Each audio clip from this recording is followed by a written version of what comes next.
Cheong Soo Pieng, artist and innovator.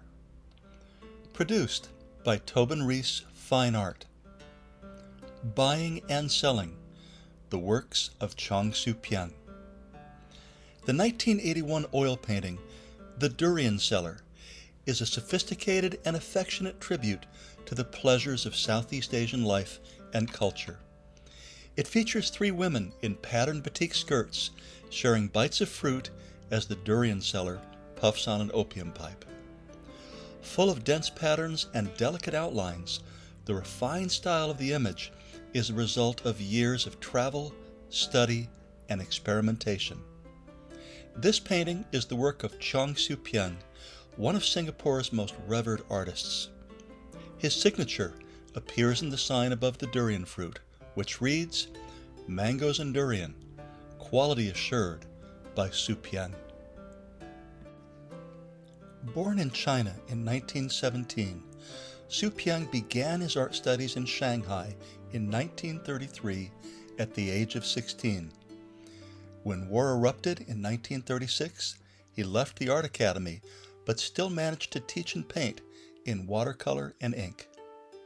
In 1945, he migrated to Hong Kong and then to Singapore, where he would build his career. Influenced by Western modern art, Soo Pieng's paintings used bold hues of color and flattened forms that often showed the influence of Cubism. The artist's interest in observing Asian culture and scenery was already apparent. In 1952, Soo Pieng and three other Singapore artists traveled to Bali, Indonesia. There, they visited the studios of the noted European artists Jean Lemayeur and Rudolf Bonnet. They also observed the local sites and made numerous sketches and studies.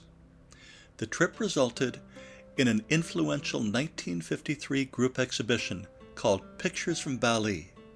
It was filled with modernist portrayals of Balinese culture.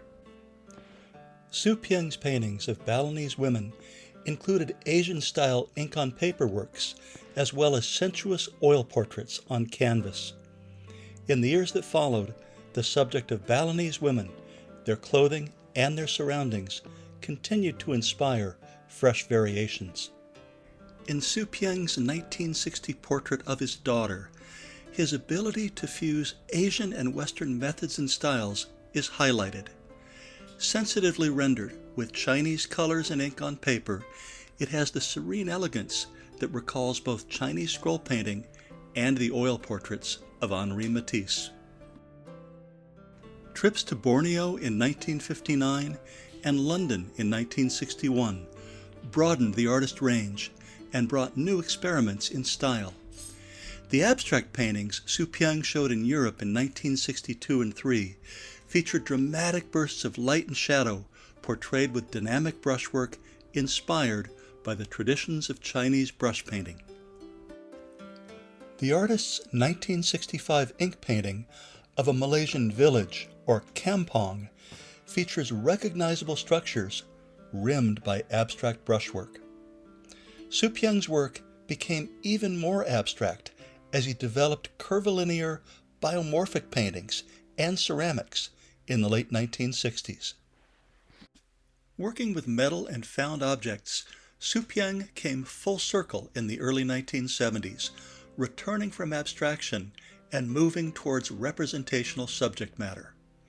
His 1971 relief, Resting, uses thin, curving metal sheets to give form to human figures, hills, and even batik patterns. Although Soo Pieng's Chinese ink-style paintings remained fluid and quickly rendered, his best-known late works are carefully and methodically painted. They feature stylized human figures with long limbs and almond-shaped eyes that show the influence both of Southeast Asian shadow puppets and European modernism. As in Resting, one of Soo Pieng's final paintings, these figures are set against densely patterned backgrounds.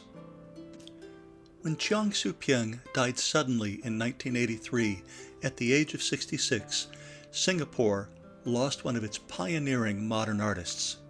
He was truly an innovator and one of the greatest artists of the Chinese diaspora of the 20th century.